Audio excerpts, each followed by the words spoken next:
Hey guys, welcome back to our YouTube channel. Well, mine, I'm like in all the videos.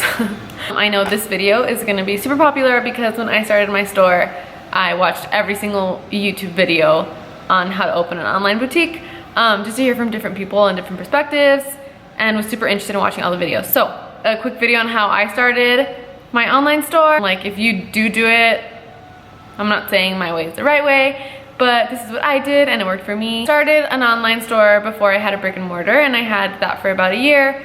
So the online store took me about 2 weeks to kind of create and come up with, so pretty quickly. I honestly could have done it in like overnight, but I wanted to like take my time and research a lot. So yeah, that's why it took a little bit longer, but I mean, even 2 weeks is not that long to start a business. I probably should have taken a little more time, but this is what I remember doing, and some things I added that I've learned now that I probably should have done back then. If I was doing it over, these are the steps I probably would take. First step would be to define your customer. So find my customer, and my customer was me.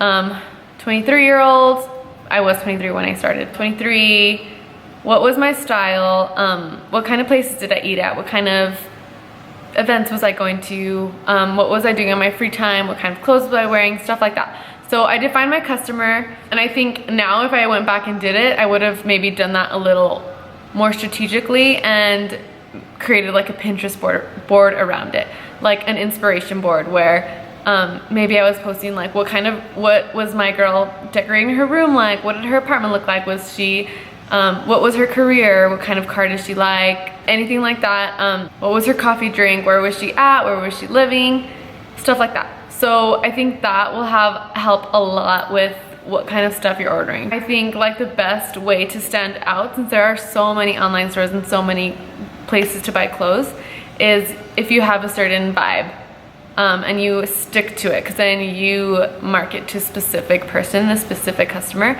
and you're not just trying to like everyone come to my store, because then ironically nobody will come to your store if you're kind of doing that. And if you're targeting one type of girl, they will come and like be loyal to that. So that's what I think.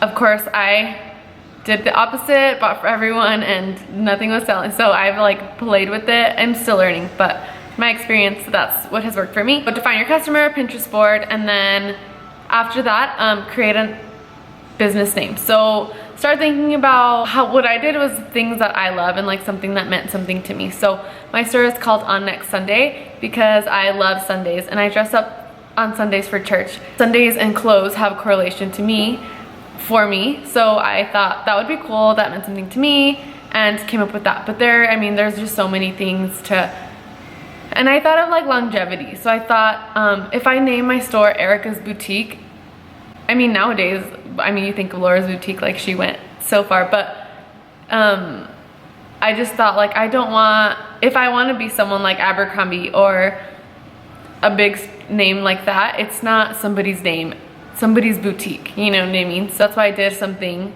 that was different, and then I created a logo, which was super basic. I thought store, like all the big name stores, Walmart, Best Buy, Target, basically every store that you see that is big has a super simple logo. There isn't even a photo, like a graphic or anything like that. It's just block letters, and it's memorable and something like that. So that's why I created my logo. It's just you saw it at the beginning of this video, but it's just black block letters. Well, our signs are white, but super easy, super simple, clean. That's what I did. But I mean, there's many boutiques or stores that have graphics, and if that's something that you are super passionate about, making like something in art around it, do whatever you want. Think of something creative, something that you would like, and this is pretty much gonna follow you because the internet is crazy. So after that, I would file an LLC. Well, now I would. If you eventually probably think you're gonna hire employees and grow a little bit, you wanna separate your business from you as a person, because that way if your business gets into trouble or sued or something like that, God forbid, but you also are not part of that. So say your business gets sued and you are together, you might get a lot of things taken away from you if you can't afford to pay back, whatever happens like that. So you separate LLC and your business essentially is like its own person. You're your own person, so there's not much mixing in between. I did not do that until later on, like just a couple months ago when I had brick and mortars already, but which is probably, I mean, you save more money. Getting an LLC is a little more expensive. So probably if you're starting an online store, you don't need to take that step. But if you wanted to, go ahead and file for LLC, and then you would register your business name with your city as On Next Sunday LLC or whatever like that, right? Because then you have to go back.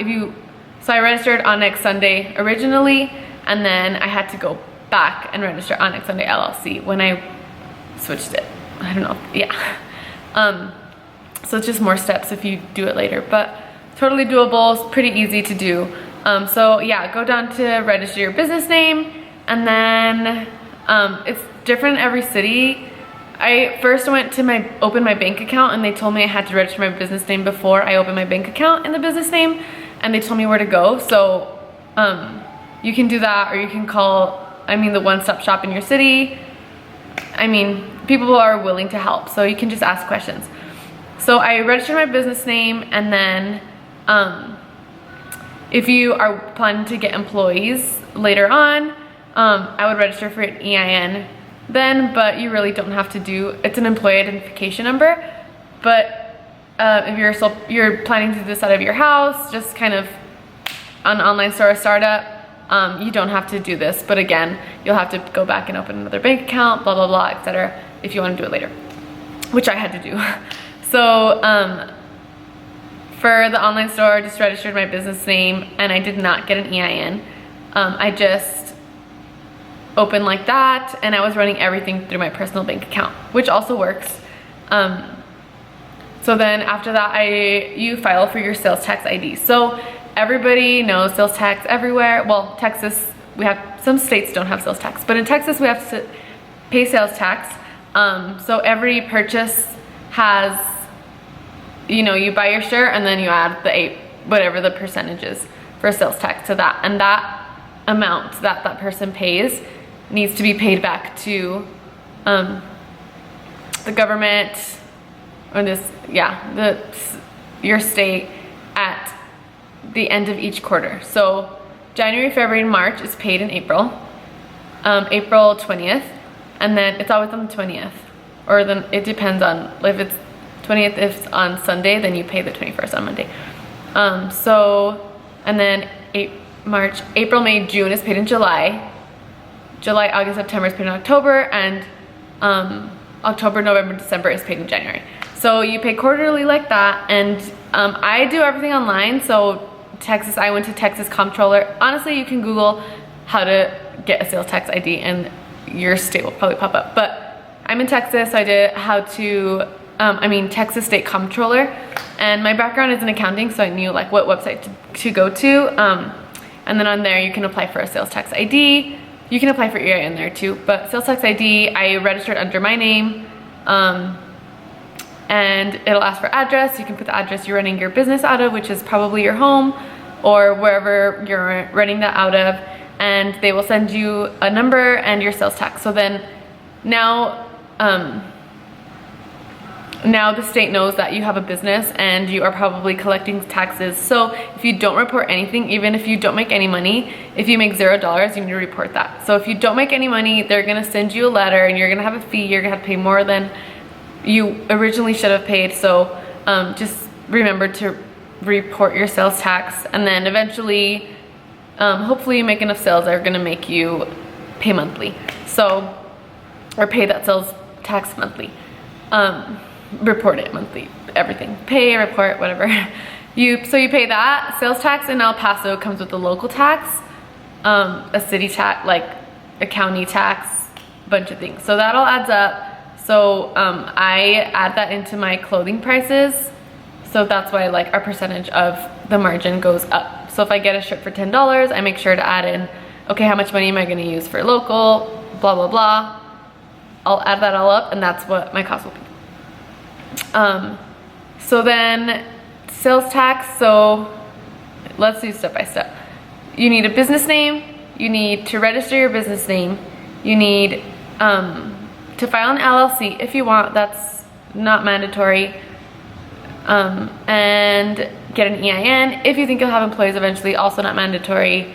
You can pay your employees with a 1099. So just give them money, and at the end of the year, they need to report what they got if you don't want to get the EIN.